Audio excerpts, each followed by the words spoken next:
Hello అండి. Good morning. ఈ మధ్య కాలంలో సంతానం కలగట్లేదని లేడీస్ చాలా మంది వచ్చినప్పుడు స్కాన్‌లో ఎగ్ కౌంట్ అనేది బాగా తక్కువ కనపడతా ఉంది. నార్మల్ కౌంట్ ఈచ్ ఓవరీలో రైట్ ఓవరీలో 8, 9 లెఫ్ట్ ఓవర్‌లో 8, 9 ఉండాలి. బట్ ఏజ్ చిన్నగున్నప్పటికి అంటే 20-35 ఇయర్స్ వాళ్ళలో కూడా ఎగ్ కౌంట్ ఈచ్ సైడ్ 3-4 అట్లా ఉండడం కనపడతా ఉంది. అది ఎందుకు అంటే ఇప్పుడు మన ఫుడ్‌లో వచ్చిన చేంజెస్ వల్ల, వాటర్‌లో గానీ, ఎయిర్‌లో గానీ పొల్యూషన్ వల్ల ఎక్కువగా ఎగ్స్ అనేవి డ్రాస్టిక్‌గా పడిపోతున్నాయి. సో, మన ఎగ్ కౌంట్ ఎంత ఉంది? అదేమన్నా అలార్మింగ్‌గా ఉందా? అనేది తెలుసుకోవాలి అనుకుంటే ఏఎంహెచ్ అని ఒక టెస్ట్ ఉంటుంది. ఏఎంహెచ్ టెస్ట్ తెలుసుకున్నట్లయితే మనకు బాడీలో అంటే లేడీస్‌లో ఎగ్స్ ఎంత ఉన్నాయి? మన ఎగ్స్ ఎంత కౌంట్‌లో ఉన్నాయనేది క్లారిటీ వస్తుంది.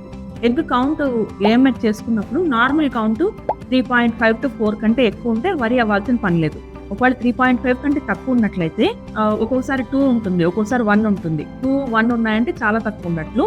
అలా ఉన్నట్లయితే వచ్చి కన్సల్ట్ అవ్వాల్సిన అవసరం ఉంది. డెఫినిట్‌గా వాళ్ళు ఫెర్టిలిటీ ట్రీట్మెంట్ స్పీడప్ చేసుకోవాల్సిన అవసరం కూడా ఎంతో ఉంది.